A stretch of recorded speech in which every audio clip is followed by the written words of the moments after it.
Live from WLNS TV, this is 6 News at 6. Winter weather just got real in mid-Michigan, and the effort to keep people safe on and off the roads is underway.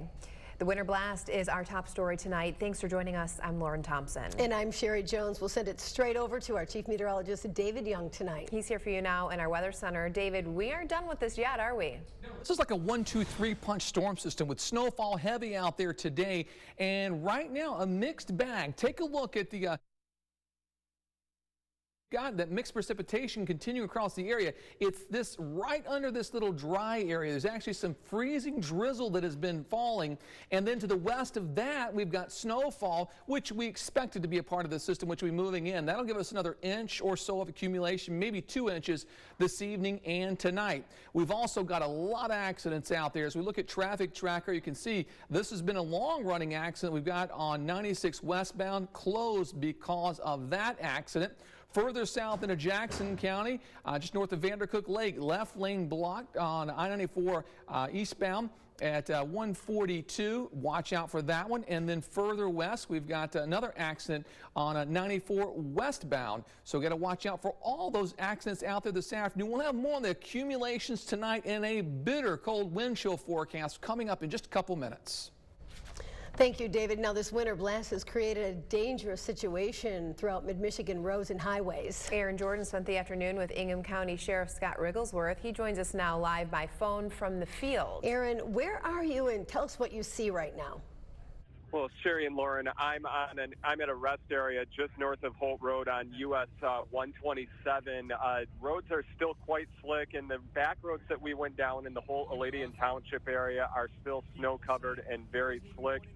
Sheriff Rigglesworth says a majority of the crashes they dealt with today are slide-offs, but earlier this afternoon there was a mess both directions of I-96 near US 127. A rescue vehicle that was blocking one of the on-ramps was hit by a semi-truck. A deputy was taken to the hospital, but the sheriff says he is expected to be okay. Sheriff Rigglesworth added it could be some time before roads across the area are completely clear, and I cannot stress this enough. If you see pavement on local highways and local roads, it still likely is very icy. So the bottom line really is to try and stay inside if possible, but if you do have to go out, make sure you take it slow. You'll hear a lot more from Sheriff Scott Rigglesworth coming up tonight at 11, but for now, here for you near US 127, Aaron Jordan, 6 News. Back to you. Thank you, Aaron. We continue our team coverage now with meteorologist Diane Phillips. She's been monitoring the situation all day and is here for you now live in Lansing near 127 and Saginaw Highway. Diane, what can you tell us about this snow?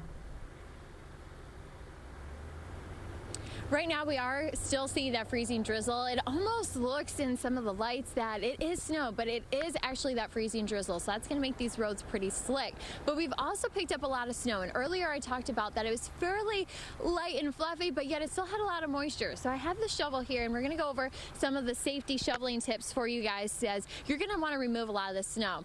Also, you'll notice that this shovel, it's got an S shape, so that's going to help you lift a lot of that snow as you start to move it across sidewalks and out of your driveway. Another tip would be to take breaks. If you're not used to doing all the shoveling with the snow, you want to make sure that you're taking breaks. You want to stay hydrated. You'll also want to make sure that you eat after you shovel to make sure that you're well replenished after doing all that heavy lifting.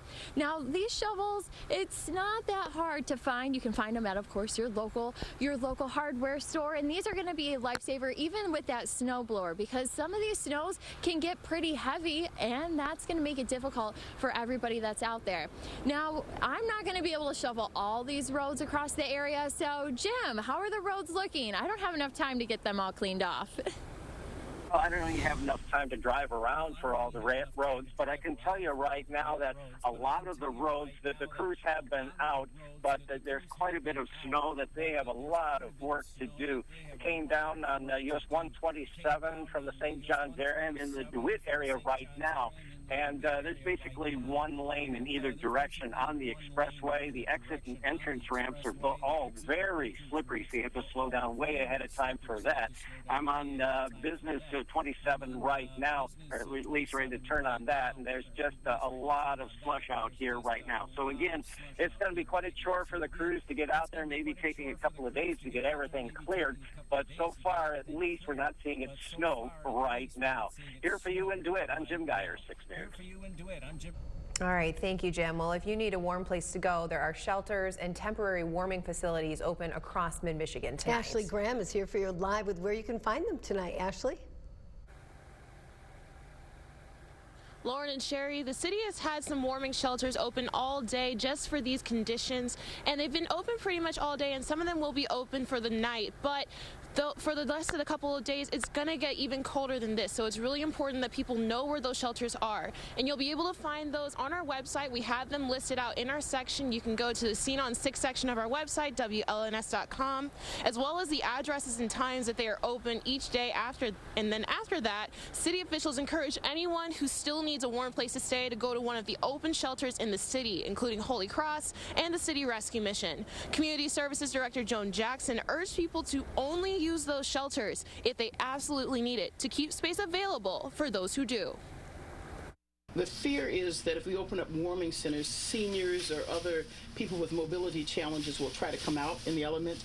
So what we're asking people to do is, if you have heat in your home or if your basic needs are being met, stay in. If you're closer to Jackson and you need a warm place to go, there is a warming center open in Jackson as well. It's at the Martin Luther King Recreation Center on Adrian Street. So there are several places to go this winter, so be sure to go if you need to. And remember to check up on people as the temperatures get colder. Here for you live in Lansing, Ashley Graham, 6 News. Back to you. Thank you, Ashley. Now, the winter blast prompted local schools, government offices, and many businesses to close today. Well, even the state of Michigan closed offices today, all in an effort to keep people home and off the roads. But Michigan State University was one place open for business today. MSU did not close or cancel classes.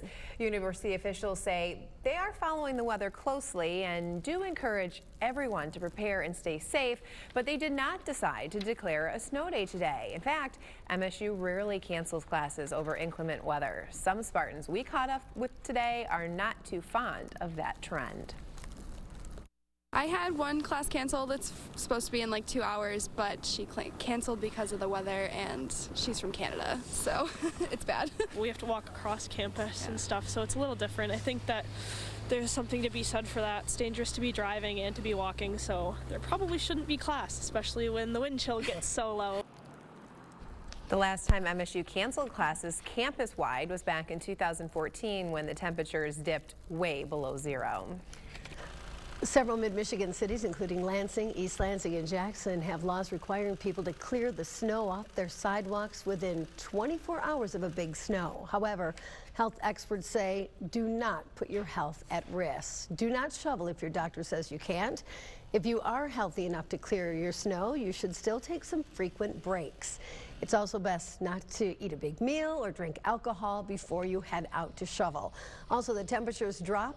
Dress in layers and beware of frostbite. Well, this storm isn't over yet. More winter weather is headed our way this week. For up-to-date information on weather alerts, school closings, and everything else you need to know about this winter blast and then the sub-zero temperatures that will follow, just head to our website, WLNS.com. This is Weather First from Storm Tracker 6, sponsored by Auto Owners Insurance, trusted for generations. It is worth noting that this is the anniversary of the big blizzard back in 1978, where we saw close to 2 feet of snowfall. So we certainly can't see a lot more, but this is a pretty big storm system by any measurement. As we take a look at the drive, as I was coming in today, I like to do this to kind of give you an idea of the road conditions. So as I was on the secondary roads, of course, they were snow covered. Not a shock there. A little bit further though, once I got onto Saginaw and started heading towards the station, now we could see where things have been plowed a little bit and actually got one lane that was clear. But as I talked about earlier this evening, that patchy freezing drizzle, That is making for some slick roadways. Despite looking clear, it still will be icy. As I was moving along a little bit further and was getting onto 496, I noticed that we had the one lane clear, then it was gone, then it was there. A lot of blowing of the snowfall, so even though areas have been plowed, snowfall continues to blow back onto them. And we've got more snow beginning to move in this evening. Our Skyview Network St. John's Tower Cam. Check out the temperatures. 16 degrees. Very cold outside, obviously. As you head a little bit further south, the Grand Ledge Tower Cam, slightly warmer at 18 degrees. And then as we head a little further south and east, our WLNS Tower Cam, 22 degrees. So that low pressure system tracked right overhead today. Northern mid-Michigan quite chilly. While as you head further south, check out the Jackson Cam, 32 degrees. Wind chill of 24. Don't worry, this is about as warm as you're going to see. It's going downhill tonight. On the Hillsdale Tower Cam, above the freezing mark at 33, so roads getting a little slushy, but they'll become icy tonight as those temperatures begin to fall. This really illustrates it. 14 degrees currently in Ionia compared to the mid-30s along the state line, with that system tracking right overhead. Additional snow developing to our west on the backside of the system, so some more accumulations, an inch, maybe two possible tonight. There's the entire storm system as it's blasted through, really creating havoc, not just on the roadways, but for the airline industry as well. Over 1,600 cancellations, and you see the top 5 of those all Midwestern airports, including Grand Rapids, as in addition, of course, to O'Hare and Midway in the Chicago area, seeing the bulk of the delays. So precision cast tonight through tomorrow morning. Area of low pressure pulls further north and east.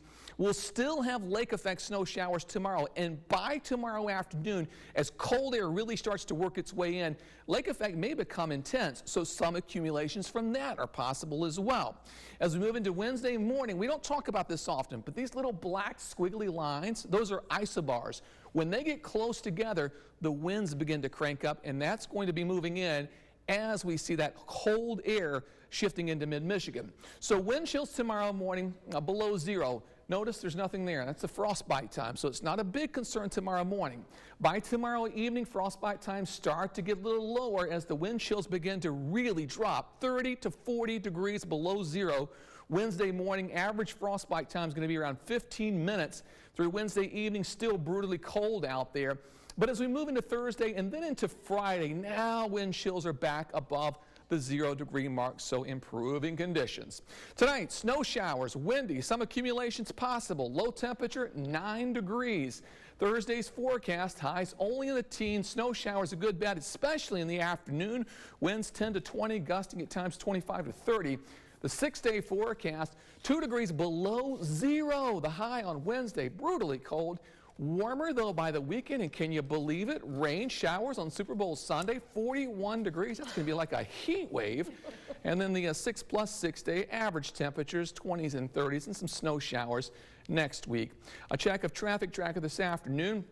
Of course, we've had lots of accidents out there. Wanted to point out 96 westbound now back open, so good news there. Still got the accident, though, just north of Albion, slowing things down just a little bit, and one accident just north and east of Jackson, left lane block on 94 eastbound, so be aware of those. All right, thanks for the update on that. And we've just been told that there are already many school closings for tomorrow, so please log on to WLNS.com for the latest on that. Yeah, it'll be another interesting start to the day, especially if we see more snow tonight. Yep, could see quite a few more. All right, thanks, David. Stay with us. Up next, we have new information for you on a police-involved shooting this morning in the city of Jackson. 6 News at 6. We'll be right back.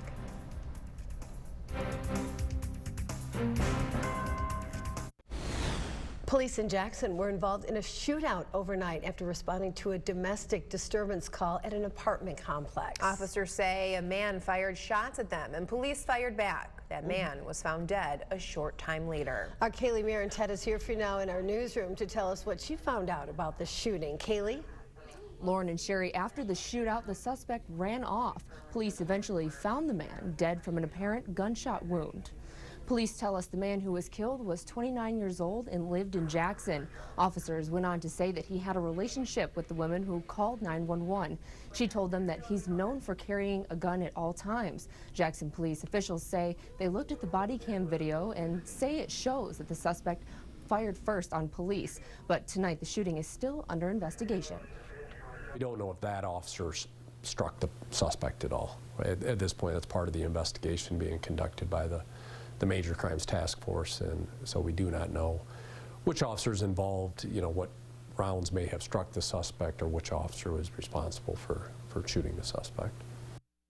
Jackson PD tells me that one of the officers did end up going to the hospital. He was treated with minor injuries after taking a fall during the incident. Sherry Lauren, back to you. Thank you, Kaylee. We have an update for you tonight on a murder case in Jackson. 23-year-old Hassan Malik Moore has pleaded guilty to killing 18-year-old Morris McBride Jr. McBride was shot at the Reed Manor Apartments last summer on July 19th. Police say a lengthy investigation led to Moore's arrest. He pleaded guilty to second-degree murder and to using a firearm to commit a felony and now faces up to life in prison when he's sentenced on March 14th. Fred Human's up next with sports, and he's talking hoops. He'll tell us if Michigan State's loss at Purdue yesterday moved the Spartans down in the weekly rankings. He's up next. Stick around. This is 6 Sports. Good evening. Well, despite a loss at Purdue yesterday, Michigan State's basketball team remains ranked number 6 in the country. Michigan stays at number 5. The Spartans don't need any excuses, but they did look a bit worn down yesterday from all the recent travel. They fell down 23, roared back to make a game of it, cutting the lead to 4 with just under 5 minutes left. But Purdue handed MSU its first Big Ten loss of the season, 73-63 the final. Tom Izzo disappointed, but not distraught. A lot of it was effort related. Is it because we're tired? It's a good excuse, and it might be a real excuse. I mean, this team just played 3 games in 7 days, 2 on the road, played 5 games, in this stretch, 4 on the road. I mean, a lot of good excuses that I think are real. The other part was not having the 2 guys, we're just, those freshmen aren't ready for that yet, and they'll get better. That will be a good learning experience for them. More frustration. Izzo postponed his press conference today due to the snow. He'll have it tomorrow. And last night, the team plane broke down, so they had to bus home. Got back around 10 o'clock last night. The Spartans will have time to rest. No game until Saturday at home against Indiana. ESPN game day in town for that one. MSU's women's basketball team fared better on the road yesterday, and what a better place to do it than Chrysler Center in Ann Arbor. Spartans built a big lead early over Michigan. Nice play there by former East Lansing star Taryn McCutcheon. And look at that McCutcheon feed to Jenna Allen. She's wide open, lays it in for 2 of her 14 points.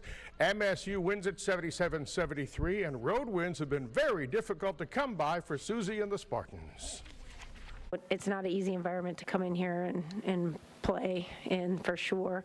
Our biggest problem is we just weren't making shots on the road, and so for us to finally, have that happen. And it started with our vets. I mean, it started with Jenna and her confidence, I thought. Jenna, every win is rewarding, but to win here on Michigan's court, what does that even feel like? Oh, it's awesome. This rivalry has gone on for, the past, I don't know how many years. So, to come in here and get a win is awesome. And, we have them again at home, so that's even great. I know we're all looking forward to that.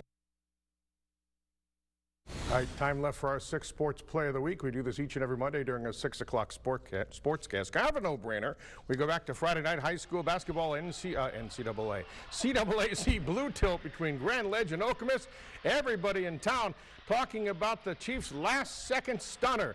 Tied at 45, sophomore KJ Rye grabs the rebound and the buzzer and hits the fadeaway. A buzzer beater. We love buzzer beaters.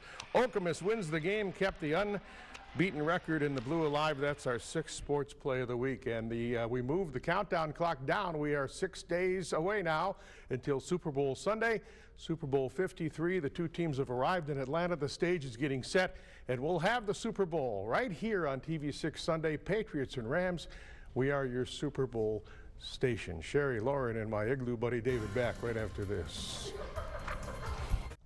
We're waiting for the official total of snow here in the Lansing area, right. But you're saying what, maybe 7-ish? Yeah, measured around 7 on average, 7 1/4 or so. So it's a pretty decent snowfall, and there's more on the way. Radar shows rain or snow moving in tonight, and by tomorrow morning on the commuter cast.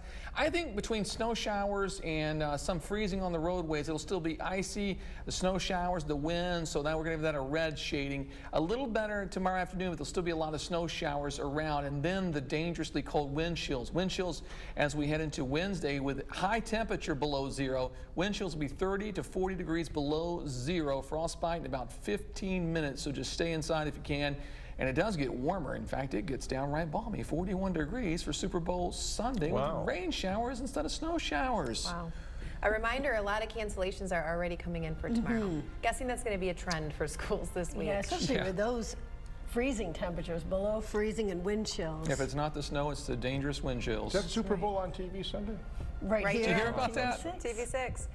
He says forget the weather, forget the closures. Let's just fast forward to Sunday and play some football. And those closures on WLNS.com. We'll see you back here at 11.